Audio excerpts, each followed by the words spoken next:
Aloha, estamos aqui, mais um podcast aqui. Hoje o nosso grande convidado é Pedro Scooby aqui, meu camaradão. Fala, galera. Uma pessoa aqui que eu tenho muito respeito em todos os sentidos, não só como Big Rider, mas também como um artista, celebridade, né?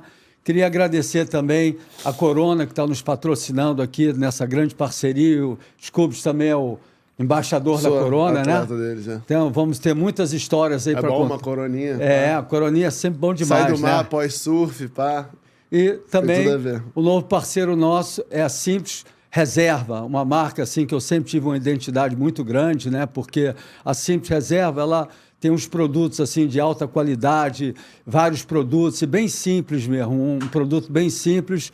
E uma coisa que eu achei bem interessante que eles me explicaram, porque eu gostei tanto da malha das camisetas, porque é de um algodão peruano e devido à altitude onde o algodão é plantado, ele tem uma textura mais legal, né? Então a galera que quer curtir a Simples Reserva já pode ver que é as cores básicas, as cores legais, aquele acabamento, a camiseta que dá, assim, vontade de vestir, né? E são muitos produtos. É o moletom, o jeans, camiseta para pessoas de todos os tamanhos, desde criança até o cara grandão, faixa preta enorme, né?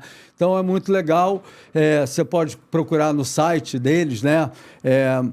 Simples Reserva, e eles entregam em todo o Brasil. E é muito legal ter eles na parceria, porque o que eu achei legal é que eu sempre tive admiração pela marca, porque é uma marca muito forte e simples. Tudo que é simples é bom, né? Eu, quando não estou com a camisa florida, que é como se fosse um terno para mim, no Aloha Style, lá no Havaí, eu vejo senador, campeões mundiais, todo mundo com a camisa Aloha. Mas quando eu não estou com a camisa Aloha, né, nas festividades, eu estou sempre com roupas simples, né? Sem marcas assim, aparecendo muito grandes. Conhece a Reserva? Conheço. Marca top. Até o alemão teve uma coleção com eles, né? É. O alemão... Ele... Não, eu acho muito maneiro a reserva. É brasileira, né? A marca cresceu, ficou muito grande e é brasileira, então isso é maneiro. E a Corona... Mas Simples Reserva é uma marca da reserva? Uma marca que eles têm uma conotação simples, básica, porque... Hoje em dia, tudo que é simples... Eu gosto também de coisas, apesar que eu tô aqui, simples, com um logo gigante. Não, mas cada empresa tem mas eu gosto também. Uma forma, né? Então, é isso aí, galera. Vamos começar aqui a bater um papo com o grande Scooby. Eu conheci o Scooby com 6, 7 anos, lá na minha casa, andando de skate com meu filho Eric, não é? Exatamente. E, na verdade, primeiro eu gostava mais do skate. Do skate. E o Eric andava muito de skate. Eu fiz uma pista de skate lá em casa para ele, né? E o Eric, ele era muito bom no skate. Cara, é muito engraçado que hoje em dia eu vendo até o Dom, assim, o meu filho mais velho, e ele tinha uma coisa... Agora ele tá mais ligado no futebol, mas ele tinha uma coisa que eu achava muito maneira, que me fez até lembrar do Eric. Ele ia com skate pra escola, assim, sabe? E o Eric, eu lembro que às vezes ele chegava com skate assim na escola, eu tinha surfado de manhã, tinha uma época que a gente estudava à tarde, depois que a gente foi estudar de manhã. E ele chegava, tipo, meio salgado ainda, tinha ido surfar de manhã, tinha ido pra escola. E isso, cara, era uma parada muito maneira, porque eu acho que isso cada vez tá mudando mais, mas eu lembro que... Cara, na minha geração, os pais ainda tinham um pensamento muito careta, né? Então era aquela coisa assim, tipo, acordar, tomar café da manhã, se preparar pra ir pra escola. Pô, o Eric já era um moleque que já tinha ido pra praia, já tinha surfado, já chegava, tipo, tinha feito um lanche e ia pra escola, sabe? Tipo, já chegava tudo salgado. Pô, isso, cara, é uma parada muito maneira, né? É uma parada que, tipo... A criança admira isso, os amigos admiram isso e os pais, tinham que admirar isso também, né? Mas vindo da minha família, né? Não, tinham que proporcionar isso para as crianças, né? Porque eu acho... Sempre falo assim, mas eu estudo... aí o estudo fica em que lugar? Eu falo, cara, o estudo é muito importante. Claro que é muito importante para a formação do jovem, para um futuro, para várias coisas. Mas eu acho que tem outras coisas na vida... que elas são tão relevantes quanto. E a gente está provando isso no mundo hoje em dia, né? Você vê caras muito bem-sucedidos que criaram coisas incríveis, inventaram coisas incríveis, hoje em dia são bilionários, são gênios que nem foram na faculdade. Tipo, outro dia eu vi uma entrevista do Elon Musk que ele até falou assim... você já foi pra Harvard? Aí ele... Eu não, mas quem trabalha pra mim foi. Então, tipo... incrível, né? Às vezes... porque ainda mais no mundo hoje em dia, né? Você ter a liberdade de você ser criativo, de você abrir os olhos pra outras coisas. Claro que o estudo é importante. Ele é uma coisa que você vai levar ali... né, até a sua formação ali, pós-adolescência. Quem quiser, óbvio, quem quer faz a faculdade, mas até a formação ali, pós-adolescência ali, ela é muito importante, até para o convívio com os amigos, educação e tudo mais. Mas eu acho que tem outras coisas, como esporte, como a liberdade também para você criar outras coisas, é muito importante e é importante que os pais deixem as crianças explorar isso, sabe? Incentivem isso. Eu acho que, na minha opinião, os meus filhos foram criados, eu sempre deixei fazer o que eles querem, né? Mas junto com a educação, né? Claro. Porque sem uma boa educação, você não cresce no seu segmento. E outra coisa que eu te pergunto, é importantíssimo fazer o que você gosta, né? No caso, meus pais, meu tio era presidente da Caixa Econômica, o outro era juiz, eu comecei a fazer direito e parei. Você sempre fez o que gosta, né? Sempre. Mas é assim, lá em casa, se fosse pela minha mãe, por exemplo, minha mãe sempre foi um amor, minha mãe é meu anjo, mas se fosse pela minha mãe ela tinha uma preocupação, e tá certo, ela tinha uma preocupação, tipo, o que meu filho, você tem que, estudo era primeiro, segundo, terceiro, quarto, quinto lugar. Se eu não tivesse batido o pé, eu teria, tipo, aberto mão do surf, né? Porque na cabeça dela falava, deixa pra surfar depois dos 18 anos. As pessoas não entendem isso. Isso dá. não existe, não dá. Né? Então, se eu não tivesse batido o pé, e isso rolou até um apoio do meu pai. Então, assim, acho que até a minha relação com meu pai, teve momentos cruciais, assim, que eu nunca tive uma relação boa com meu pai. Mas teve momentos cruciais que um desses foi quando ele falou, não, você quer ser surfista? Então vai, se dedica. Dropa essa onda. Vai levando o estudo ali como der, mas pode se dedicar aí ao surf. E minha mãe, como assim? Aí, são visões diferentes, né? E ele falou, não, vai lá, eu acredito em você. Vai lá. Eu estudei no Santo Agostinho, né? Fui até convidado para se retirar, mais ou menos expulso, porque era uma escola muito rígida, né? Muito rígida. Frei Firmino, Frei Valentim, Frei Vicente, os caras faixa preta, né? E sou até amigo do volta e meia no Santo Agostinho, eles reúnem os alunos dos anos 60, 70, 80, então é legal encontrar a galera. É uma escola muito maneira, eu estudei lá, mas... rígida. É isso, a minha vida começou a deslanchar, assim, depois que eu saí de lá. Claro, foi uma escola que me deu uma base muito forte, foi muito importante para minha educação. Mas, cara, minha vida começou assim, fora escola, começou a desenvolver melhor depois que eu saí de lá. Quando eu tava lá, ela era muito rígida, né? Era muito difícil. Eu me lembro que o Eric, a gente falava com o Frei, dá para liberar para ir na sexta-feira para uma competição, eles não eram abertos, né? Aí isso era educação, mas eu acho que falando de Santo Agostinho e boas escolas de uma forma geral, é importantíssima a base para a educação, né? Total. Que é essa base que vai fazer você ter crescimento, bons patrocinadores, boa relação, poder falar em público, tudo isso, né? É muito importante, tanto que é uma coisa que eu sempre falo pro meu filho, independente do que você queira ser, que ele é o meu mais velho, ele é muito ligado ao esporte.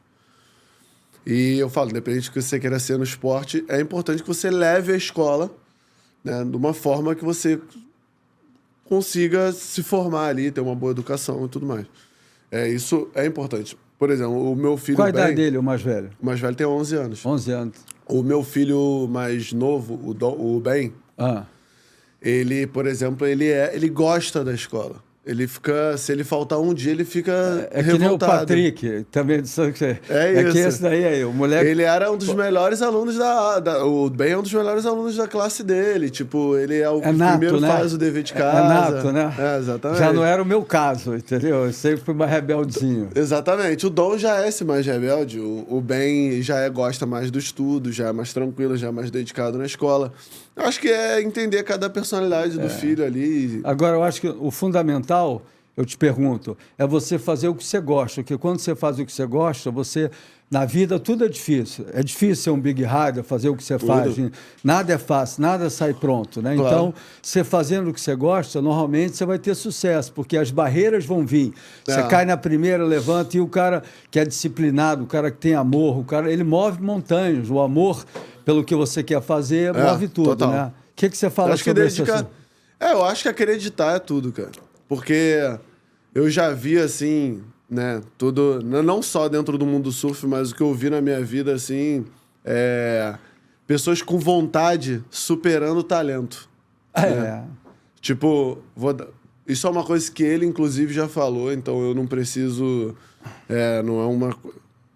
pelo contrário, é um elogio. O Mineirinho, o Adriano de Souza, ele nunca foi o surfista mais talentoso. Mas era focado. Mas ele era o mais determinado. E ele foi campeão mundial. Então ele é uma prova viva de que o esforço, a dedicação e o treino supera, às vezes, o talento. Tinha surfistas, não é que ele não seja talentoso, ele era talentoso, sempre foi. O que eu tô falando é que ali no Tour, quando ele foi campeão mundial, existia surfistas mais talentosos que ele. Talentosos. E a gente... Eu levei o Mineirinho pela primeira vez com 12 anos para o Havaí, né? Fui pegar ele no aeroporto, né? E eu concordo com você, eu admiro ele muito pela sua raça, pelo seu talento e pela disciplina, né? Ele chegou lá, garotinho, 12 anos no Havaí, peguei ele no aeroporto, aí depois já vi ele caindo no Waimea, pequenininho, um pouco mais tarde depois, né? E ele é um cara assim, nas baterias, eu via que ele competia com grandes atletas, Kerry, os tops do mundo, e ele ia lá, traçava o seu objetivo, ia lá, pam, pam, pam, pum, derrubava o cara, né? Então, realmente... Outro dia eu vi outro cara também, né? Que foi um campeão, o Conor McGregor, que foi o cara do UFC, ele falando, tipo, sobre isso, sobre o esforço superar o talento. E a disciplina tá junto disso daí, né? Porque É claro que, assim, no surf, se o cara é absurdamente talentoso, ele vai ser reconhecido, porque todo mundo vai olhar e vai ver, nossa, ele é muito talentoso. E surfa muito. Ele vai ter os patrocínios, vai ter tudo. Mas na competição ali, que é uma combinação de talento com dedicação, com você saber competir e tudo mais, ali você consegue, às vezes, fazer o esforço superar o talento. Até voltando um pouco que você está falando, né, na minha época, quando eu competia, eram as 3 melhores ondas. Então, você com 3 melhores ondas, se você não é um cara tão talentoso, você pode fazer uma média maior se você tiver uma boa escolha, né? E eu sempre tive um bom preparo físico, né? Então, as baterias antigamente, tinha final de Saquarema que era 1 hora. Então, Mar Grande, quando chegava depois de 30 minutos, 40, já acabava o gás. Então, quando você é preparado, né, isso me ajudou muito. Muitas vezes eu mesmo nunca me considerei um surfista tão talentoso, mas consegui ganhar de caras que eram muito melhores do que eu. Agora eu te pergunto, hoje em dia não adianta só o talento. Para ser um grande campeão, precisa ter talento, um nutricionista, um psicólogo, um bom patrocinador e sorte. Preparador físico, né? E bons patrocínios. Tem muitas coisas ali que você consegue fazer. Vou dar exemplo de 2 caras para mim que foram os surfistas mais talentosos do surf e nunca ganharam, assim, nunca foram campeões mundiais, nunca fizeram nada muito relevante dentro da competição. Bruce Irons. Chegou a ganhar uma etapa lá da Indonésia e ganhou o AJ Kal, claro. Mas ele nunca fez nada relevante.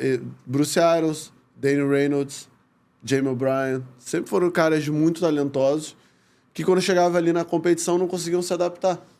Isso é uma realidade. Danny Reynolds foi do Tour e vários anos tu via que o Tour queria ele ainda no Tour, tentava empurrar ele com a barriga mas ele na competição não ia. Porque competir também é muito diferente de free surf, né? Você tem que ter aquela determinação, como o Medina. Mas o surf você consegue ver o cara... Assim, no futebol, o cara muito talentoso, tipo, ele precisa demonstrar isso dentro da competição, né? Porque você precisa estar ali jogando e te mostrar isso dentro de um time. Agora, no surf, o cara, por si só, por ser um esporte individual e por ser um esporte que tem filmes de surf, tem hoje em dia os Instagrams, né, que todo mundo replica as coisas. As revistas, que eram muito fortes na minha época. Então, o cara só muito talentoso, ele conseguia se destacar no mundo do surf. né? Ele conseguia ficar muito reconhecido mundialmente, ter os melhores patrocínios. Tanto que o exemplo disso foi o Jamie Bryan, o próprio Bruce Arians, o Danny Reynolds. Os caras eram os melhores, os mais bem patrocinados, com os melhores patrocínios, ganhando rios de dinheiro. O skate também é um pouco assim. Tem caras que não se dão bem na competição. Tipo, tem um cara chamado Shod, que é um cara que não se dá bem na competição, mas é eleito um dos melhores skatistas.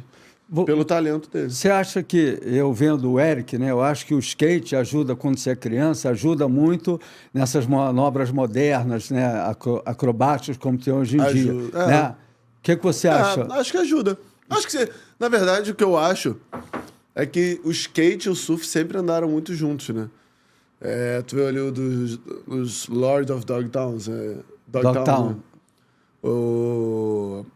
Nesse filme mostra ali que os caras eram surfistas, né? E foram pro skate e tudo mais. Então, assim, foram os esportes que sempre andaram. Muitos surfistas andam de skate, muitos skatistas pegam onda. Hoje em dia tá mais separado, assim, mas durante muito tempo andou muito junto. Sempre teve um lifestyle meio parecido e tal. Então, eu acho que sempre ajuda mesmo, né? Esses esportes que você coloca a base ali, né? E usa prancha, um ajuda o outro. Como eu vejo ali, tipo, o Shaun White, que é um cara... Até os snowboards, por exemplo. Tem muita gente que anda do skate, que anda de snowboard, ao contrário, que pega onda e anda de snowboard muito bem.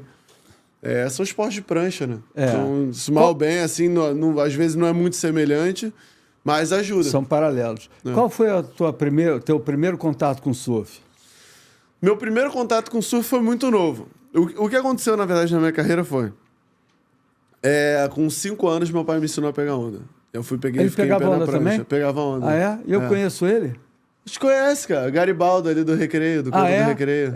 Caramba, que legal, cara. Não, porque eu não sabia, né, que a gente se conheceu pequenininho, ele que te botou pra pegar onda? Ele que me botou pra pegar onda. Aí eu peguei onda ali com uns 5 anos de idade. No Recreio? No canto do Recreio. Aí eu fiquei em pé. E aí, logo depois, ele se afastou do surf. Ele começou a ficar ligado mais em cavalo, essas coisas assim. Que é uma outra paixão minha. Que ele me botou na minha vida, assim, mas é uma outra paixão que eu tenho. E aí eu comecei muito mais pro cavalo, e pro aras e tudo mais. E acabei meio largando o surf. Quando foi uns 10 anos de idade, eu fui lá na tua escolinha, que o Fabiano, que era da sala do Eric... No Santo Agostinho também? O Eric, teu filho, ele era da mesma série que eu, mas por causa do nome, CE, e o meu é P, ele era da turma B e eu era da turma D.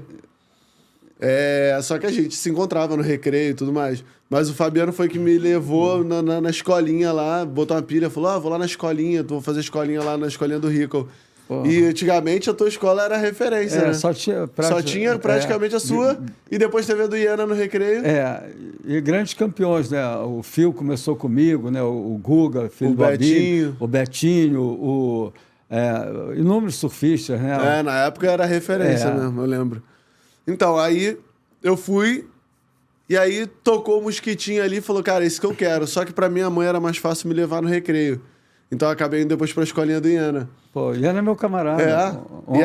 Ontem até eu tinha 10 roupas de borracha lá em casa, eu dei a metade pro Zuca e a metade pro Iana. Agora eu tô reunindo, tem umas 10 pranchas lá que eu tô dando a limpeza, eu dou para as escolas, que é uma forma de poder ajudar. Claro, pô. Né? São caras que fazem um bom trabalho. Então, aí eu fui lá na tua escolinha, aí tocou esse mosquitinho, não, quero voltar a pegar onda. E eu já era tirado, assim, eu lembro que eu cheguei lá na tua escolinha, o cara, tu já surfou? Eu, tipo, só tinha surfado uma vez na minha vida, 2, assim, sei lá. Tinha surfado um pouquinho com 5 anos ali. Aí, sei, entrei, pulei no mar, passei a remar e tal. E aí, veio uma onda, fiquei em pé e tal. E aí depois comecei a surfar direto. Só que quando eu tinha 10 anos, o Eric, aí tinha o Jerônimo Vargas, né? Os moleques já estavam competindo já desde os 7 anos. Dos 6, 7 anos, sei lá, os moleques competindo desde muito novos. Então eu tava um pouco atrasado ali. Mas pegou rapidinho. A minha evolução, ela foi dos 10, 11 anos ali até os 16, 17 anos, assim, que eu comecei a ter um destaque muito grande. Foi que eu comecei a competir os campeonatos, ficar ali em quarto. Primeiro eu nem chegar na final, aí depois comecei a... Se destacar. Na categoria mirim ali, eu comecei a ficar em quarto, aí terceiro, segundo. Comecei a ganhar uma etapa ou outra. Aí com 16, 15, 16 comecei a ganhar várias etapas. E aí essa foi minha evolução, assim. Mas eu comecei um pouco atrasado ali, porque os moleques já estavam da minha idade, já estavam competindo um pouco antes de mim. Eu me lembro que eu moro ali no Recreio no Maramar, né? E eu me lembro que você ia sempre lá na rua, ia lá em casa também, né? Eu namorei uma menina do Maramar. Eu sempre... Aí o caminho era passar em frente à sua casa. Passar pela... Ô, Rico, fala, Pedro. Né? E aí, hoje, quantos anos fazem isso? Sei lá, quase 20 anos, né? Isso faz... 19 anos. Long time, né? Um tempo longo, né? E o que eu acho legal, que eu via você passar assim na rua e para mim tu continua o mesmo cara, um cara simples, assim, comunicativo, se dá bem com todo. Não, parece que foi ontem passando ali na rua. Parece que foi né? ontem mesmo. E tu não mudou nada, por sinal. O Rico tem desde que eu sou criança, o Rico tem a mesma cara. Exatamente. Fiz 71 semana passada, né? É legal que eu tô... Mas desde os 50 tá parecido, assim. Não mudou muita coisa, é que eu durmo numa... Tinha o bigode. Caiu, peguei uma onda. Caiu o bigode. Porra, caiu o bigode. Na verdade, o bigode... Rico era a referência do bigode. Esse bigode aqui tinha muita história. Mas ver as fotos tuas, cara, eu acho muito maneiro que... Volta e meia, né? Que, no mundo do surf, pra quem não tá assistindo aí, a lenda do surf, Rico... E aí, a gente, sempre que eu via alguma coisa sua antiga, aí tinha seu bigode, tá ligado? E era uma coisa até que a gente brincava entre os moleques. Cadê o bigode e tal, não sei o quê, cadê o bigode? É legal porque eu fico feliz, assim, de ainda estar com a idade avançada, estar pegando onda, fazer muitas amizades. E o podcast... mas a galera te respeita muito, todo mundo surf, todo mundo. Esse podcast é muito legal, que eu gosto de trazer pessoas interessantes para cá, contar histórias legais. Então, tá sendo tu tem história, né? Eu tenho que tomar até cuidado, senão eu entrevisto você e conto a minha história. Eu tenho que... A produção aqui fala... Pô, segura a onda aí, né? Falar nisso aí. Mas, cara, você foi uma referência. O que eu acho legal, assim, é você, hoje em dia, tipo, depois que para um brasileiro, vamos botar assim, né? Porque sempre rola esse preconceito muito dentro do mundo do surf com os brasileiros. Isso é uma realidade. Você provavelmente sofreu isso também. Muito. E assim, quando o Medina foi campeão mundial, isso abriu as portas para os atletas de surf transcenderem muito o mundo do surf e fazerem outras coisas fora do mundo do surf. Ter outros patrocínios fora do mundo do surf. Mas até então, isso era muito difícil. Poucos caras fizeram. E você foi um dos primeiros a fazer. Isso é uma realidade. Isso é uma referência. Tipo assim, antes do Medina, quem foram os caras que conseguiram transcender o mundo do surf? Você, o Burle, com o Heraldo, né? A Maia... Sabe? Que uma coisa é você ser campeão, outra coisa é você passar daquele estágio. Ser campeão, muitos foram antes. Muitos são, assim, né? Muitos são. Mas poucos caras transcenderam o mundo do surf. E você foi um cara que, no Brasil, quando você foi a geração antes da do Burle, né? Então você, assim, no Brasil, quando eu era moleque, que eu sou surfista e tal, não sei o que, quando você, alguma outra pessoa... ia falar sobre o surf, falava o Rico de Souza. Era uma referência de ser um surfista famoso fora do mundo do surf. No Brasil. Obrigado. Isso é muito legal. Porque depois o Burle conseguiu fazer isso também com o Heraldo. A Maia conseguiu fazer. E eu acho que eu consegui fazer também isso com maestria. Antes mesmo do Medina. Né? Aí veio o Medina, que abriu muitas portas também, porque foi o nosso primeiro campeão mundial, né? Caraca! Foi emocionante, né? Aquele momento, né? Pô, a gente tem um campeão mundial. Como você falou, antigamente a gente tinha muita pressão dos havaianos, né? Assim, total. Depois da galera competir com os australianos também, né? E quando o Brasil, o Medina, o Mineirinho, agora... O Mineirinho foi um que abriu muito... Assim, o que as pessoas falam assim... o Medina... foi campeão mundial. Mas, cara, pro Medina... Ser campeão, uns outros caras já estavam cultivando. Foi pavimentada isso muito antes, com Vitor... Desde os caras mais antigos, mas eu tô falando assim, que eu assisti, Vitor Ribas, Peterson Rosa, Neco Padarates, Teco Padarates. Fabinho Gouveia. Fabinho Gouveia. Pô, Fabinho Gouveia é um dos principais, por sinal. O Fabinho e o Teco foram disputar o Mundial de Porto Rico, né? Eu fui vice-campeão do mundo em Porto Rico no longboard e o Fabinho foi campeão do mundo, né? E aí saiu com o Teco pela Hang Loose, surfando pelo mundo e sendo os embaixadores, né, do Brasil. Uhum. E aí que eu acho que o Brasil começou a ter mais visibilidade e se concretizou com essa nova geração que está brilhando, né? Não, então, e aí o Medina foi o cara que realmente arrombou a porta. Pô, caraca, campeão mundial. A palavra que você usou foi boa, arrombou, né? Ele arrombou a porta, a verdade é essa. Campeão mundial, mas assim, campeão mundial surfando muito. Ele já teria sido campeão mundial num ano antes, porque ele entrou tava tendo aquele corte do meio do ano. E aí ele entrou no meio do ano, pô, ganhou 2 etapas até o final do ano. Então se aquele ano tivesse entrado no começo, ele já teria sido campeão mundial. Ganhado. Então assim, e até hoje, né, uma referência e tudo mais. Aí tem Filipinho, Ítalo, outros que também fazem com maestria, foram campeões mundiais. Mas o surf hoje em dia saiu desse lugar e virou realmente, tipo, pô, uma referência de esporte no Brasil. No mundo, tipo, né? Assim, porque no Brasil... As crianças, tipo, crescem, putz, eu quero fazer o quê? Quero pegar onda. Antes era só o futebol, né? Que tinha... Era futebol, aí também teve uma geração, assim, um pouco do Guga. Porque isso que é muito legal, alguns caras que transcenderam o próprio esporte e conseguiram fazer o brasileiro ter paixão por outras coisas também. A não ser o futebol. Então, assim, pô, quando apareceu um Guga, isso que eu acho maneiro do esporte é quando apareceu o Gustavo Kirten. Que pega onda também, né? Pega onda. De Floripa, né? Então, ele não é um cara só que apareceu e foi um campeão do esporte. Ele foi um cara que ele abriu portas para várias crianças quererem fazer aquele esporte. Isso é muito maneiro. Então, o Medina, né, o que o Medina causa nas crianças também é isso. Ele fazia várias crianças que, de repente, iriam... por normalidade no Brasil. Desculpa, tô meio gripado. Isso, não tem problema nenhum. Mas não queria faltar a entrevista, então vim gripado mesmo. Mas assim, ele fez várias crianças que normalmente começariam a surfar, a jogar futebol, quererem surfar por causa dele, porque ele foi campeão mundial, porque ele transcendeu o mundo do surf. Porque ele saiu no... É um exemplo, né? Ele saiu no Faustão, ele saiu no programa do Luciano Huck, ele começou a sair em todos os lugares, começou a ter patrocínio, ficou milionário com o surf. Então isso é muito maneiro. E poucos caras fizeram isso em poucos esportes, fora o futebol no Brasil, né? Que é a nossa paixão nacional, como a Raíssa fez agora nas Olimpíadas. Né? O cara que... Eu tava conversando com um cara de São Paulo falando que ele tinha 40 alunos. Depois que a Raíssa... Dobrou, triplicou. Foi campeã lá nas Olimpíadas. Foram para 400 crianças. E os pais vinham, eu quero que minha filha também faça, meu filho também faça. É legal skate. Que os pais estão vendo que a educação e o esporte andam juntos, né? Andam juntos. Coisa exatamente. Que nos Estados Unidos, todas as universidades sempre apoiaram. Isso já sempre foi junto. Né? Você vê que... Isso nunca foi uma preocupação dos pais, porque isso já acontecia junto. Mas mais nos Estados Unidos. Antigamente, um cara que era do vôlei, do futebol, ele ganhava bolsa, né, pela universidade, né? Então é legal que hoje em dia, né?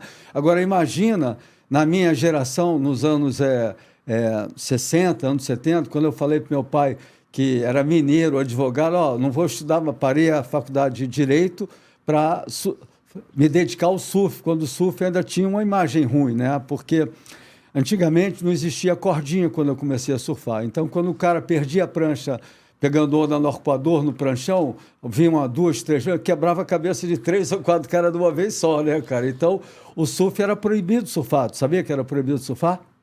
Né? Só depois das 8 da manhã, antes das 8 da manhã, depois das 2 da tarde, nos locais que eram cantos de pedra, canto do Leblon, canto do Recreio. Aí tinha o pier, né? O pier também. O pier, né? O pier também, mas aí já nessa época já começou foi o início da cordinha, né? Porque eu me lembro que a gente muitas vezes... então isso que eu queria entender, que eu acho que eu nunca entendi. O surf ele era proibido porque não tinha cordinha e a prancha vinha rolando? Não, cordinha, era uma época assim que a imprensa, os surfistas não trabalhavam.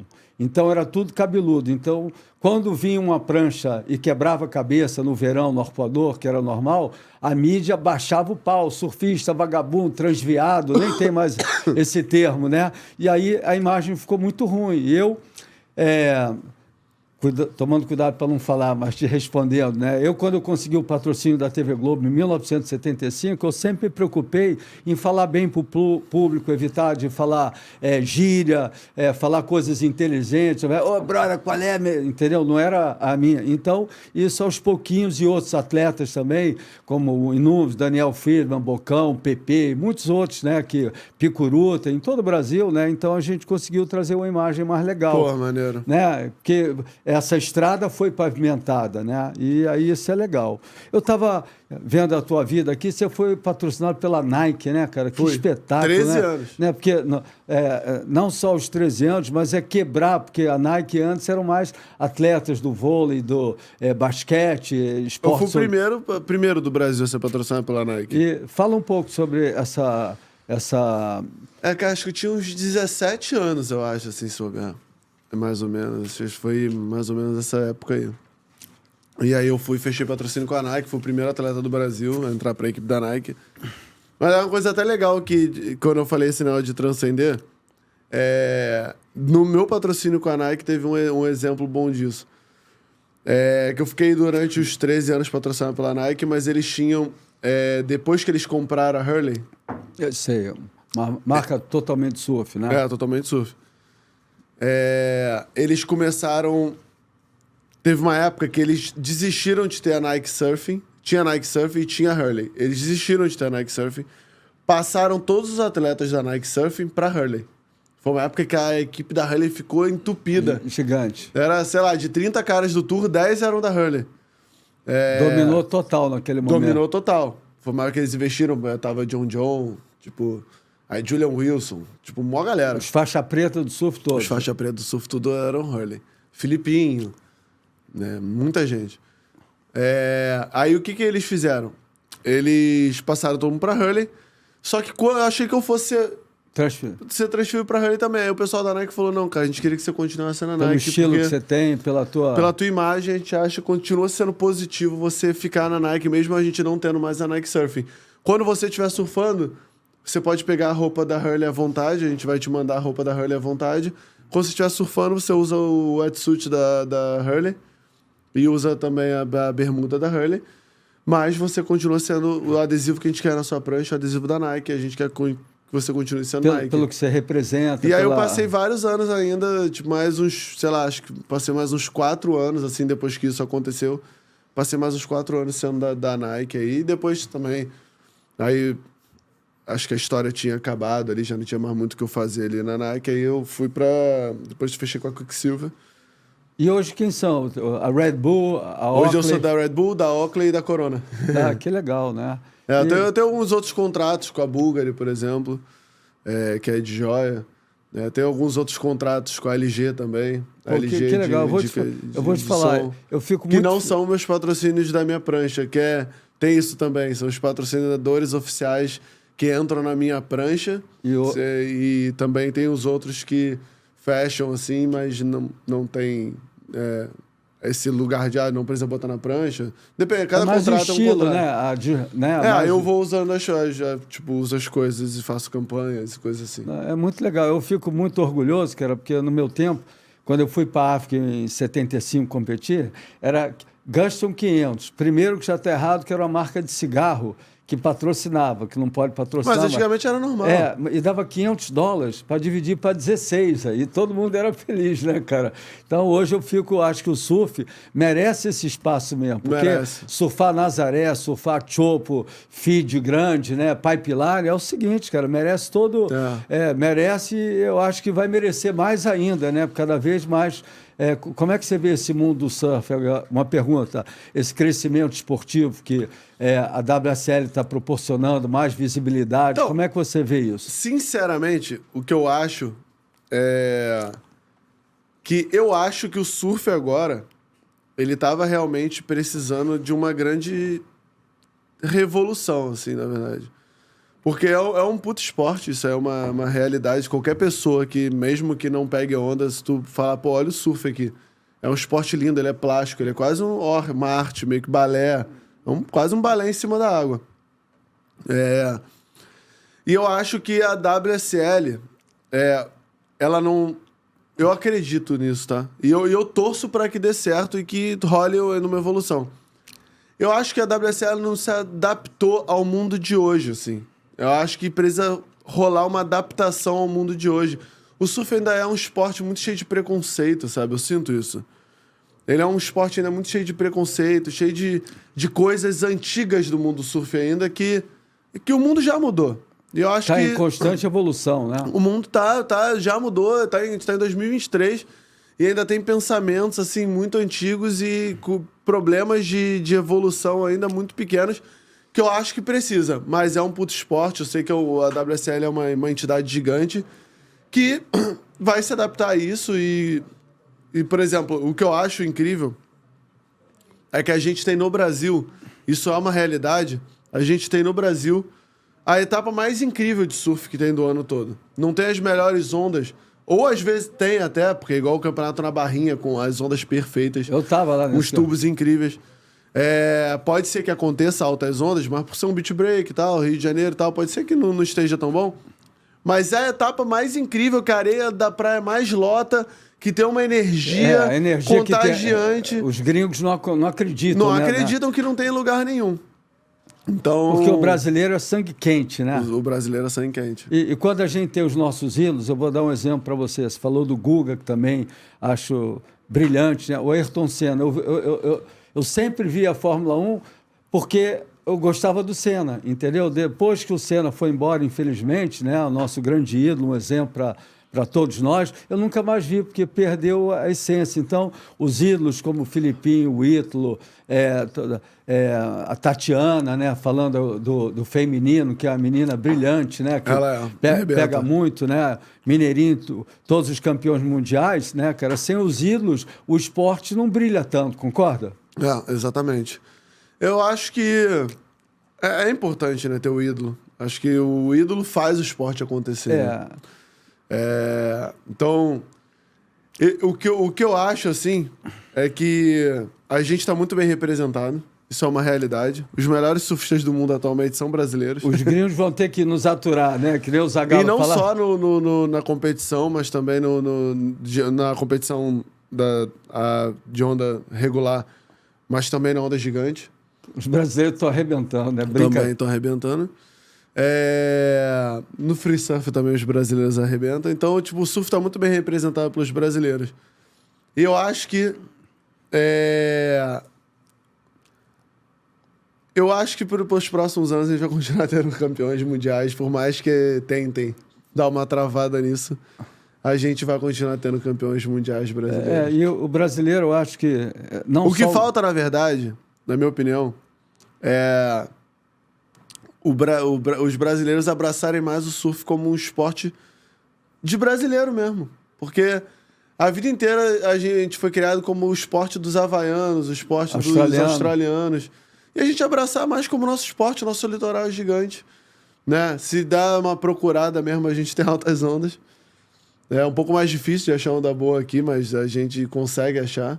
Sem dúvida. E uma coisa que eu achei legal, o ano passado, o campeonato de Saquarema foi a maior estrutura de todo o circuito mundial, onde conseguiu o maior número de patrocinadores, né, e o maior público, né? Então isso é brilhante ver assim o surf, que sempre foi um esporte espetacular, transcender, né? Tipo assim, você imagina isso em Pipeline, você imagina isso na Austrália, em Hampton Beach, né? Mas então a gente fica orgulhoso. E hoje o surf antigamente era mais no meio do surf. Agora você vai no banco, vai no açougue, no mercado, todo mundo quer falar do surf. Né? Não, direto eu passo assim por várias pessoas. Eu tenho essa referência também para algumas pessoas que não acompanham, tipo, tanto o surf, de ser um surfista. Então, às vezes, eu chego nos lugares para comprar alguma coisa, o cara... eu vi que o Medina ganhou, né? Muito maneiro, tô acompanhando lá o campeonato. Fui no meu pediatra outro dia, meu pediatra tava ali com a telinha aberta assistindo o que tava rolando na bateria. No meu pediatra, não, pediatra do meu filho. Então, assim, o surf tá crescendo cada vez mais. Eu acho que a gente tem que abraçar isso como o surf sendo um esporte brasileiro também, né? Óbvio, a paixão nacional é o futebol. Eu entendo isso, né? Respeito isso pra caramba. Mas o surf traz mais alegria do que o futebol, né? Ah, mas o futebol já trouxe muita felicidade. A gente tem ídolos incríveis. Não, mas atualmente os títulos que nós temos conquistado... Com certeza. O surf, se bobear, é o esporte brasileiro que mais está trazendo título, porque todos os anos trouxe. Praticamente, acho que os últimos 8 anos nós tivemos, sei lá, 8 anos foi 7 campeões mundiais, sei lá, uma coisa assim do tipo. Foi o Medina 3 vezes. O Ítalo uma. Campeão olímpico o Mineirinho também, né? uma. Campeão olímpico, o Ítalo também, né? E o Filipinho uma. O Mineirinho, Ítalo, Filipinho e o Medina 3 vezes. São 6 vezes, né? São muitos. Desde a primeira vez que o Gabriel foi campeão mundial. O Gabriel foi campeão mundial a primeira vez, acho que em 2013, se eu não me engano. Acho que... Não, acho que o Gabriel foi tipo 2015. 2014. 2014. O Gabriel foi campeão mundial em 2014, a primeira vez. Fazem 9 anos. Em 9 anos, nós temos 6 campeões mundiais. Aí, né? Dos 9 últimos campeões mundiais, nós tivemos 6. Não é isso? Quer dizer... E pode ser que tenha 7, porque pode ser que esse ano seja um brasileiro campeão mundial de novo. Eu vou pedir à produção para chamar o iFood para trazer um açaí rico. Daqui a pouco eu entrego o açaí. Gosta do açaí rico? Gosto. Hein? Gosto. Legal. Tô com a garganta meio ferrada. Um açaizinho é bom, gelado, né? Eu vou falando, eu tenho essa mania. E aí fala assim, tu tá com a garganta ferrada. Tu vai tomar gelado? Eu falo, sim, quando você não tá machucado com alguma coisa, você não bota gelo? Então, minha garganta tá machucada, eu tenho que botar gelo. Ô, Scooby, eu queria saber como é que começou essa paixão de onda grande, cara? Porque eu vou te falar, eu já fui lá em Nazaré, entendeu? Ver aquelas... Cara, eu nunca contei essa história, até porque eu não lembrava. Mas, do outro dia desse eu lembrei. E eu falei assim, caraca, cara, como é que eu nunca fiquei falando sobre isso? Eu tenho que falar sobre isso. A minha paixão por onda grande, ela começou, na verdade, assim, óbvio, teve desde moleque. Eu era um moleque muito atirado. O canto do recreio, quando ficava muito grande, eu queria entrar, eu entrava. Sempre nos desafios. Sempre nos desafios. Aí rolou um outro momento no Peru, que eu e o Gordo, a gente tava lá na pousada do Luisfer, e o Luisfer falou pra gente surfar pico alto. Ali era a galera que tava querendo pegar onda grande. O primeiro passo era ir pro Peru e surfar pico alto. Aí, quando a gente chegou lá na praia, lá em Pico Alto, ele emprestou uma prancha de onda grande pra mim, uma ganzeira pra mim, uma ganzeira pro Gordo. Chegou lá, tava muita neblina. Aí ele falou pra mim, pro Gordo... peruano. Aí ele falou assim, cara, entra que tem gente lá fora. Vocês vão entrar por ali, vai remando ali pelo canal... Chega lá fora, vai ter gente lá fora, fica tranquilo. Tá bom, a gente entrou, chegou lá fora, tinha ninguém, só eu e o Gordo. A gente, caraca, que loucura e tal. Pegamos Como é que eu vou me posicionar, né? E aí ele mostrou pra gente a caixa d'água e tudo mais, aí a gente surfou. Então acho que foi o primeiro momento meu ali, o primeiro passo. Mas a vontade de começar a pegar onda grande e dessa relação com o towing, assim, principalmente, foi o Pato. Uma vez eu tava surfando em Sunset. E aí, o Pato tava ali com jet ski, aí acho que alguém reclamou do jet ski pra ele não ficar com o jet ski ali no canal. Aí ele falou, tá bom, vou embora. Aí ele virou pra mim e falou assim, quer ir comigo, Scooby? Quero. Cara, no caminho... Backyard. Não, no caminho a gente parou numa onda ali, que era, acho que Policy Beach. Então já era lá em Haleiwa. Lá perto de Haleiwa, que ele tava indo pra Haleiwa de jet. Aí ele foi, a gente parou em Policy Beach, ali tinha umas esquerdas. Aí ele falou, cara, eu vou te ensinar a pilotar. Cara, ele me ensinou a pilotar o jet. Foi a primeira vez que eu pilotei o jet ski. E puxei ele nas ondas ali. Ele me puxou numas ondas, mas depois eu puxei ele numas ondas. Ali rolou uma parada ali. O primeiro intimidade. E ele foi um cara assim... Porra, eu adoro o Pato, senhor. E ele foi um cara muito maneiro nesse lugar de tipo... Porra, vou te ensinar, moleque. Chega aí e tal. E teve essa paciência comigo e tudo mais. Depois... Rolou um momento que eu peguei a onda lá no México, em Porto Escondido, que foi um sol de onda gigante. Aquela marolinha, né? E eu peguei... Buraquinho, né? Então, e aí eu peguei a melhor onda do dia. E aí isso, teve um destaque muito grande, repercutiu mundialmente. E logo depois o Burley começou a me treinar. Mas o primeiro towing que eu fiz na vida foi com o Pato. E, eu tenho essa lembrança, eu gosto muito do Pato, eu admiro muito ele. É um puta surfista de onda gigante, assim, cara... E um estilo bonito surfando onda gigante. Ele também é uma boa pessoa. Lá no Havaí, ele morava na mesma rua, que morava lá em Pupuqueia, né? Me lembro da filha dele, agora pô, já... a Belinha tá gigantona. Outro dia eu tava saindo de um evento, aí eu olhei pra ela assim, falei, cara, tá gigantona, linda. Né? E muito surfa linda. Muito, né? Surfa muito. Tá arrebentando grandes campeonatos todos aí. E uma curiosidade, e Nazaré? Fala um pouco de Nazaré, que aquela onda assim, eu tive lá com o Eric surfando lá com o Alemão, que é outro parceiro nosso, né? Já esteve aqui gravando. É uma onda assustadora, né, cara? Na frente daquele paredão, né, cara? Um negócio assim que, pô, tem que ser doidinho mesmo, e ter um desejo, ter muita força de vontade para poder conhecer aquilo e ter a técnica para poder realmente fazer um bom desempenho. Cara, Nazaré, assim, é a maior onda do mundo. Ela é a onda, na minha opinião, também é uma das ondas mais pesadas do mundo, mas eu acho que o que mais dificulta em Nazaré é ser um beach break gigante. Ser o quê? Um beach break gigante. Porque você vai na verdade Jaws, é um beach break, né? É um beach break. Você vai pra Jaws, né? Você vai pra... Mavericks. Pô, são ondas de point break, tem um canal, né? São difíceis também. Mas tem esse canal, é uma onda que quebra no mesmo lugar toda hora, então... Por mais que quebre uma mais pra zip, outra mais pro rabo ali, mas não é uma onda Nazaré. Que quebra no mesmo lugar. Nazaré tem essa dificuldade. Então, de ser um beach break e ter as condições serem muito difíceis e ser um lugar extremamente difícil de pilotar o jet ski. Ah, é? O cara que pilota bem jet ski em Nazaré, o cara pilota jet ski em qualquer onda do mundo. Tipo... Esquece, ali é o faixa preta do piloto do jet ski. Porque muitas mudanças, né? E o beach break é muito difícil, tem a pedra, tem a praia com a pedra, e aí ela não às quebra vezes no fica mesmo difícil lugar, de manobrar, não quebra no mesmo lugar, e às vezes por causa do cliff, ela bate, aí vem onda de lado, então isso faz ter uma dificuldade muito grande de pilotar, tanto que já aconteceram acidentes terríveis lá com jet ski. Então, assim, Nazaré tem toda uma dificuldade, assim... Também o tempo, né? É muito mais fácil você surfar Jaws e Mavericks num dia de sol do que surfar... A vibe é outra, né? A vibe é outra. Pesado, chovendo, ventando, água congelante. Mavericks também tem nessas dificuldades, mas... Jaws é, sol, água clara, né? É gigante, mas, só de estar no sol, na água clara... já modifica um pouco, já né? muda tudo. Então, assim, Nazaré é um lugar mesmo... Eu falo, tipo, na minha opinião, continua, não só quando eu surfo, desde que eu surfei a primeira vez, mas eu continuo achando isso. Eu já surfei grande parte das ondas gigantes aí. Bem gigantes, não é só gigantes. Bem gigantes. Tipo, o maior da história em Chopo eu já surfei. Os maiores lá em Jaws também. Os muito gigantes em Mavericks também já surfei. Os maiores de Nazaré eu já surfei e realmente Nazaré é a faixa preta da parada. Quem são os melhores surfistas de Nazaré? Os Big Riders, quem são os caras que estão dominando atualmente? Brasileiros, né?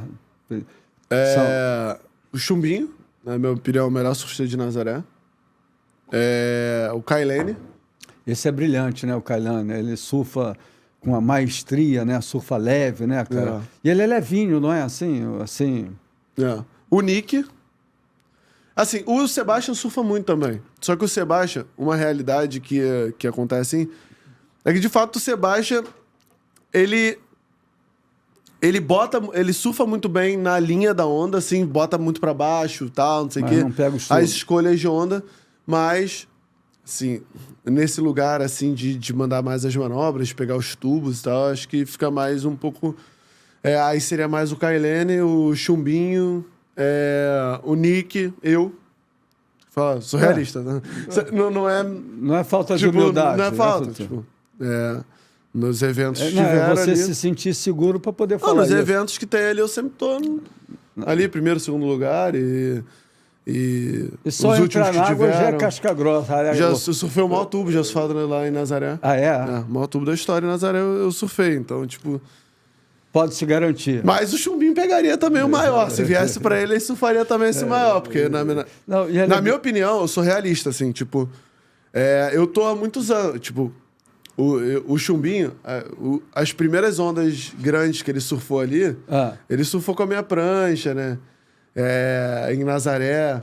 Ele usava meu equipamento. Hoje em dia é o contrário, eu que uso o equipamento dele. Eu tenho a segurança de falar, né?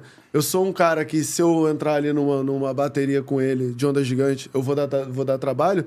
Mas o Chumbinho, hoje em dia, assim, ele é o cara não só mais dedicado, né? Tipo, ele é o cara de Nazaré, na minha opinião, hoje em dia. Ninguém surfa mais que ele em Nazaré. Ele é o showman da parada, né? Eu vou pouco pra Nazaré hoje em dia. A realidade é, eu vou ali no começo da temporada, ver se o equipamento tá tudo certo e só vou nos dias... Pô, certos, né? Vai rolar o maior da história? Vou. Vai rolar o campeonato? Vou. Tirando isso, eu não vou. O Chumbinho fica lá 2 meses lá, qualquer swell que tem, ele vai, ele é um... Cara, o cara é um fissurado, dedicado e muito talentoso. Ele é o cara da parada do momento. É legal que ele vem de Saquarema, brasileiro. Né? Ele é então o cara. Ele é o cara. Tipo, isso é uma realidade. O Chumbinho, ele é o cara. Que legal. E o que você aconselharia um cara que gosta de onda grande para começar a surfar assim, Nazaré? O que ele precisaria, assim... Barra da Tijuca. Barra da Tijuca, né? Barra da Tijuca... Ó, eu vou te falar. Primeiro passo pro cara que quer surfar Nazaré. Grande. Barra da Tijuca. Por quê? Porque Barra da Tijuca fecha. Quando tá grande é difícil. É um lugar mais difícil de pilotar. Aí, passou a Barra da Tijuca, São Conrado. Que já é mais pesado. Né? Que é mais pesado ainda. Então, São Conrado, você pilotou bem São Conrado. Porque, na verdade, o que acontece? Você pode até fazer isso. Contratar um bom piloto, ir lá e pegar onda, só ficar na parte do ser rebocado. Mas para você ser respeitado no mundo de onda gigante, tu tem que ser bom surfista e bom piloto. Para poder estar completo. Treine os dois.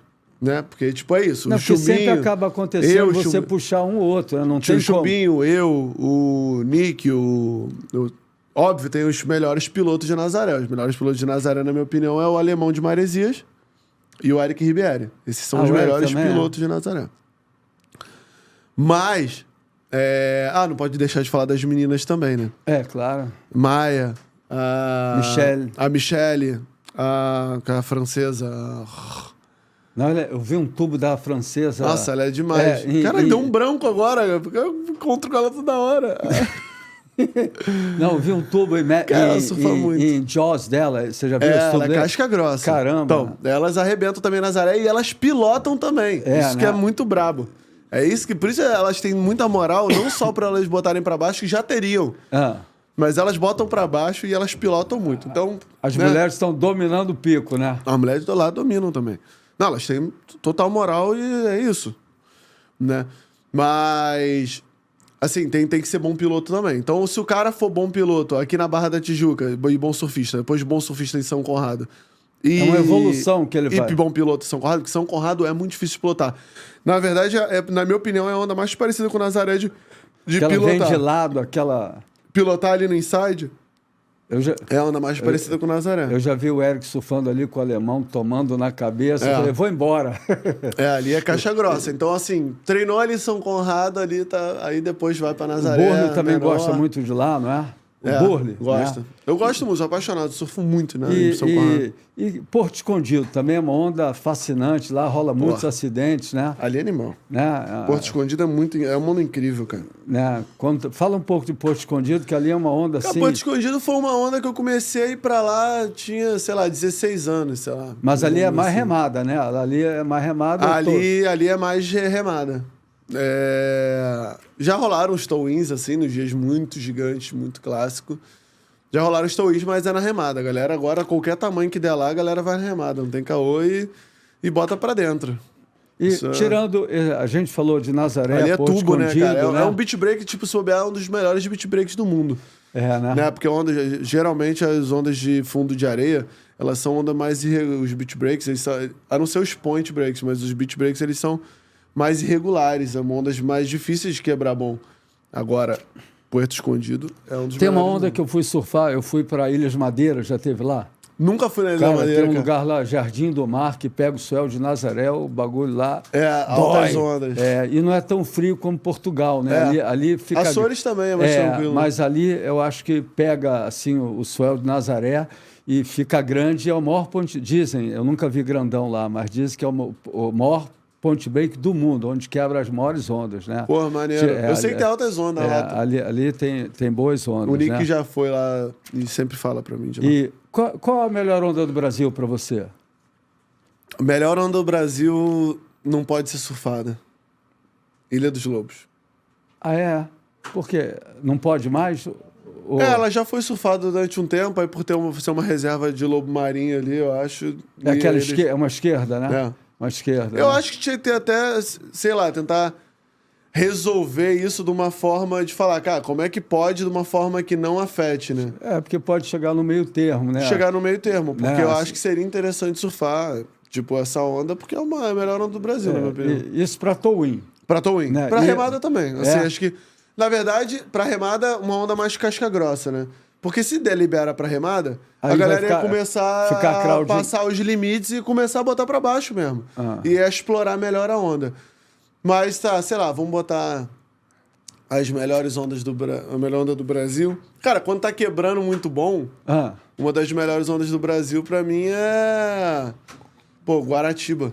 Agora, sabe quando é que eu morei lá? Morei lá em 69 para 70. Guaratiba pra mim é uma das melhores. Aquela esquerdinha ali para Goofy Foot, então é uma maravilha, né? Então, Guaratiba... sei lá, tem muitas ondas espalhadas pelo Brasil, assim, né? No sul ali, aquela onda Praia da Vila? Não, ali em Floripa. Joaquina? Joaquina não, a outra. Rico, essa aí tá subindo aí, tá? Tá subindo? O iFood chegou aí? Isso. Tá subindo. Show. É legal, a gente agora está vendendo em 18 plataformas do iFood, o Açaí Rico. Vou então comprar. Você pode estar em qualquer lugar, toma aqui, toma ali, e não é só lá no Rico Ponte, né? Maneiro. Pô, muito bom, cara. Então, lá no... Cara, qual é o nome da onda, cara? Cara, hoje tá dando altos brancos na minha cabeça. Assim que é bom, hein? Pô, uma direita, cara, perfeita, dá uns tubos. Os moleques surfam lá direto, o Iago surfa lá direto, o Matheus da Erdi ilha, surfa lá não é? direto. Uma direita longa? Opa. Cara, na Bahia tem muita onda boa. Na Bahia tem muito fundo de pedra bom. Bota aqui, tira a tampinha aí pra ele. Já tinha aqui, ó. Obrigado, iFood. Aí, pô, eu conheço. Você sempre é o mesmo cara que entrega aqui? Te conheço, cara. Agora é o seguinte, anda devagar nas motos, que você vem nessa rapidez aí, não pode cair, senão o açaí não chega e também não é bom, né? Não, tem que chegar inteiro. É isso aí, Paulão. Um abraço. É muito bom. Aí, ó, é o sabor do Rico mesmo, mano. Não, eu tô falando que eu acho que dele é o mesmo sabor. Eu ia lá direto. É bom que a pessoa agora, ao invés de tomar sol na praia, às vezes o cara mora longe, está vendo jogo de futebol, está vendo a WSL, afinal, pede um açaizinho é muito bom mesmo. Bota um pouquinho de granola, né? É isso aí. Mas o Brasil tem muita onda boa, cara. Aquela onda de Baía Formosa, lá do Ítalo. Eu tive lá, cara, o Ítalo, eu sempre tive muita admiração por ele, mas quando eu fui em Baía Formosa, eu corri com o Red Herrick, alugamos um carro na Bahia e fomos até Fortaleza, depois fomos em Noronha, em 70 e poucos, né? E é legal que ele conseguiu sair. Baía Formosa é um lugar espetacular, um lugar lindo, uma onda maravilhosa, mas como é que ele transcendeu o Brasil e cresceu para o mundo, né? Virando campeão mundial e campeão olímpico, né? Então, quando você é de São Paulo, de um grande centro, Rio de Janeiro, de uma grande metrópole... Fica mais fácil, né? Mas e você vê, acho que um exemplo bom disso você vê o quanto isso influencia nas outras gerações. O Ítalo campeão mundial destacou mundialmente. Ele tem 2 moleques novos que ele com certeza, o Ítalo ser de Baía Formosa e ser um campeão mundial abriu muitas portas, assim, pra galera prestar muita atenção no Matheus Jones, que é o filho do Alan Jones, que é um puta surfista profissional também, que surfa muito, e o Arthur. O Arthur Vilas. Os moleques arrebentam. O Arthur é o criazinha do Ítalo. E o Matheus é o filho do Alan Jones. Mas eles dois são de Baía Formosa, eles dois são, sob os melhores surfistas do Brasil da idade deles, até agora, pelo menos. E eu tenho certeza que eles terem patrocínios e a galera investir nesses 2 molequinhos, que eles têm 9 anos, sei lá, 10 anos. Criança, né? Pô, as criancinhas. E adoro os 2, tá? Os 2 são super simpáticos, queridos. O povo nordestino é demais. Mas né? as marcas incentivarem, com certeza foi o Ítalo abrindo essas portas, sabe? E eu tive lá em Bahia Formosa, eu fui lançar meu livro lá, o Helder me chamou para ir lá ver. E eu fiquei assim impressionado como tem crianças que, como lá o mar é pequenininho normalmente, né, na maioria dos dias, o que é que acontece? A garotada sai da escola, vai para lá, passa o dia inteiro dentro d'água, surfando ali. Então, eu acredito que vai sair, como esse que você citou, grandes talentos vão sair do litoral nordestino, entendeu? Porque aquela onda de point break, vários lugares, todo o Nordeste tem grandes point breaks, né? Então, acho que vai vir uma geração, eu fiquei impressionado, vi a molecada surfar lá, fiquei assim, assim, feliz, né, cara, de ver toda essa transformação do surf para melhora, né? Melhor premiação, mais visibilidade, mais respeito, né? E o que você acha que o Brasil está tendo tão bons resultados, tanto no surf profissional, nas ondas grandes, a força de vontade do brasileiro, o talento brasileiro, né? Sem querer desfazer dos australianos, dos americanos, porque, na verdade, a estrutura australiana, americana, possibilita muito mais vantagem. Grandes patrocínios dos clubes australianos, que eu já falei anteriormente. Cada praia tem um clube. Quando você chega a ser campeão de um clube desse, já é um cara muito bom.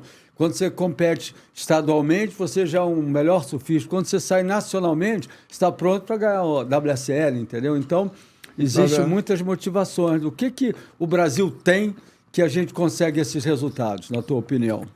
Na minha opinião, os melhores surfistas são os brasileiros.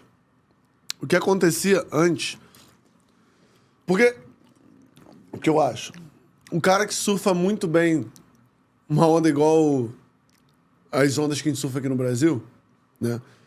Quando chega nos point breaks, aí ele vai... O que acontece? O moleque, ele é criado surfando nas ondas nos beach breaks aqui. Onda difícil pra caramba de surfar. Isso é só uma teoria, tá? Ele surfa numa onda toda irregular e tudo mais. Quando ele começa a ter a idade de começar a ganhar os campeonatos, o que muda de antigamente para hoje em dia? A estrutura para ele poder viajar o mundo e ter as melhores pranchas, antigamente não tinha isso. Então ele ficava durante muito tempo nessas ondas daqui. Sem evoluir tanto. Sem evoluir tanto. E a falta de estrutura também. Por isso que a gente não teve campeões mundiais antes.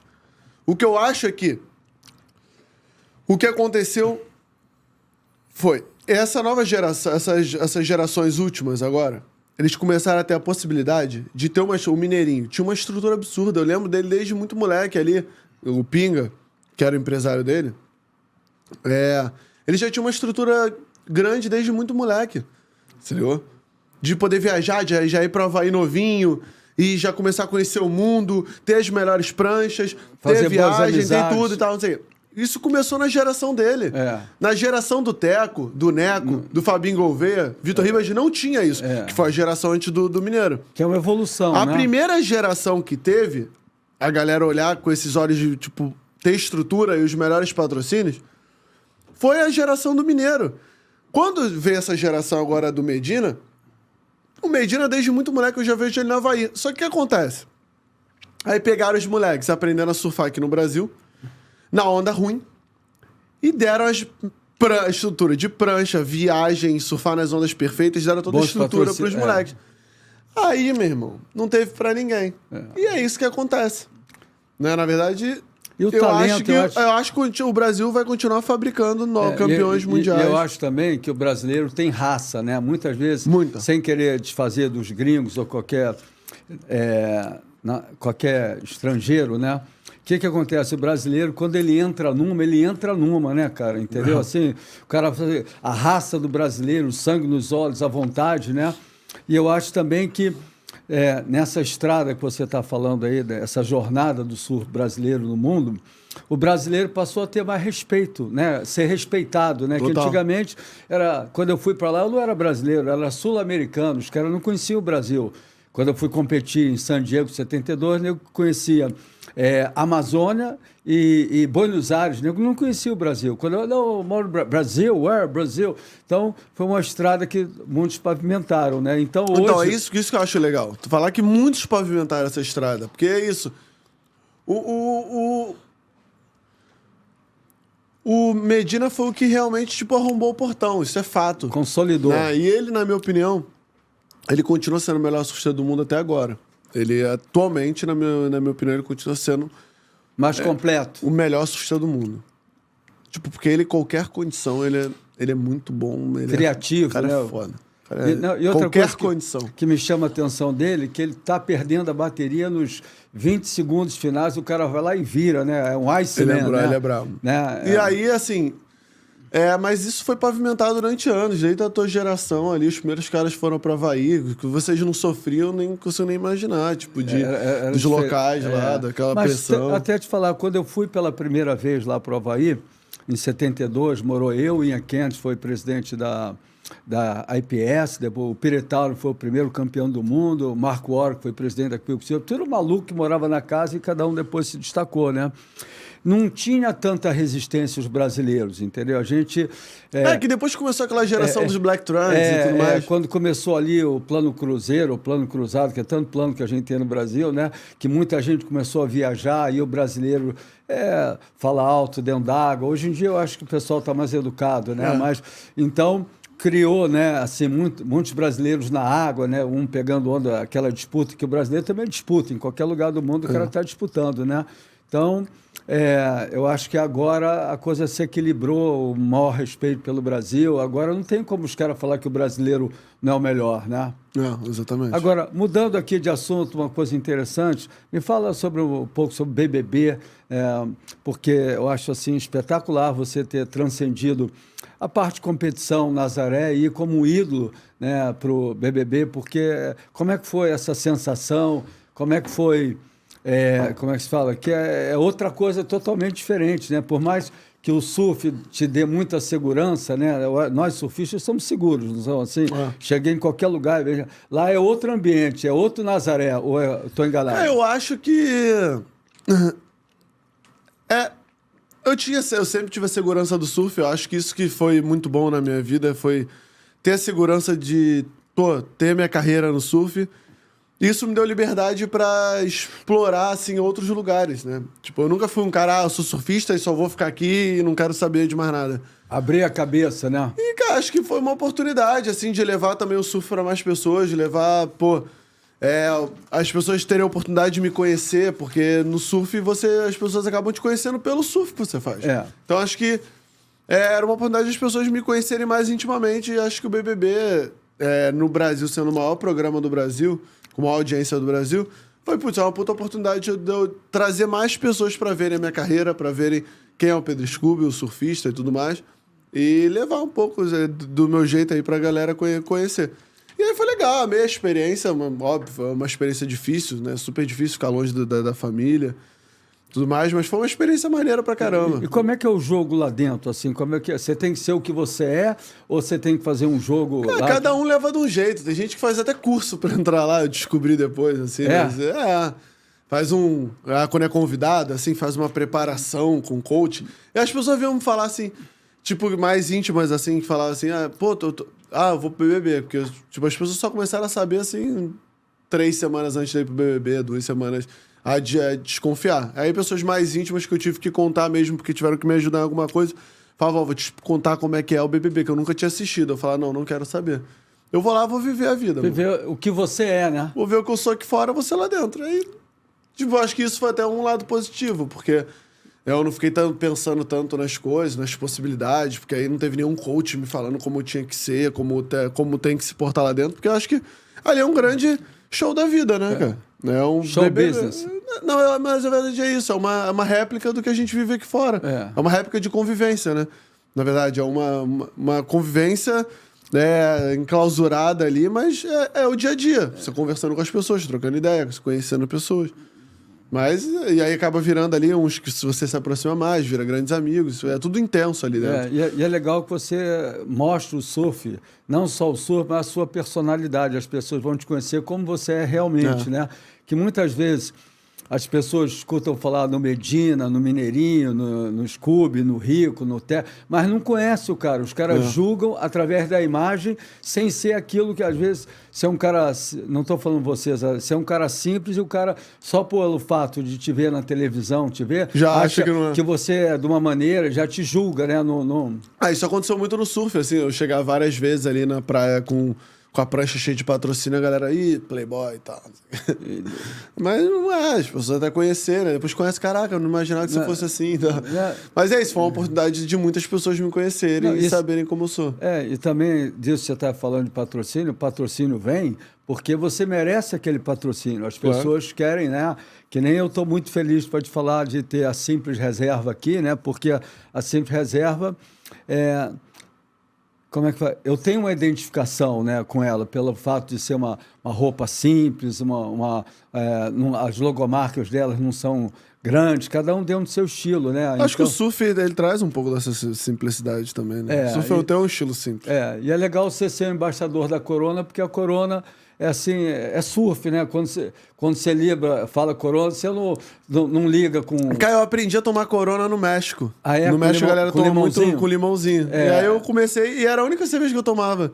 E aí quando rolou assim, tipo, de começar a negociar o contrato, eu falei, bicho, isso aí pode fechar, que é a única cerveja que eu tomo. Pode fechar. Não, e é legal porque ela respira surf, a Corona, né? Respira surf, total. O Sunset Corona, né? Chegar no final da tarde, ver aquele pôr do sol com a namorada, com a esposa, com os filhos, celebrar a vida, né? Porque a vida passa muito rápido, né, cara? É isso. Então, tem que aproveitar. Eu que já sou bem mais velho que vocês, eu vejo cada vez mais o reloginho tá lá, então a gente tem que viver de uma maneira simples, ser humilde, né, cara? Porque normalmente quando as pessoas são humildes, você faz mais amigos, as pessoas torcem por você, eu sempre vejo você no seu próprio estilo, né? Você gostaria de deixar algum recado aí para a nova geração? Cara, eu acho que para a nova geração o que eu falo é acreditar no sonho, porque todos que eu vi aí que acreditaram no sonho, não vou dar só o meu exemplo, mas todos que acreditaram no sonho muito e fizeram por onde, tipo... trabalharam intensamente para aquilo ali acontecesse, aconteceu. Então, acredite no seu sonho. E é isso. Acho que seja humilde também. É bem importante. Legal. Então, eu queria agradecer a tua presença aqui, ilustre, prazer, né, cara? Não, e é legal porque, tem muita história, né? Se a gente quiser, a gente pode ficar horas e horas falando, né, cara? E é bom ver a tua simplicidade, fico feliz de ver onde você chegou através do esporte, né? Agradecer mais uma vez a Corona e a Simples Reserva, né? Tem o Aloha 10, que é um desconto de 10%. Você pode chegar no Instagram, @básico da vida, né? Ou então também simplesreserva.com, né?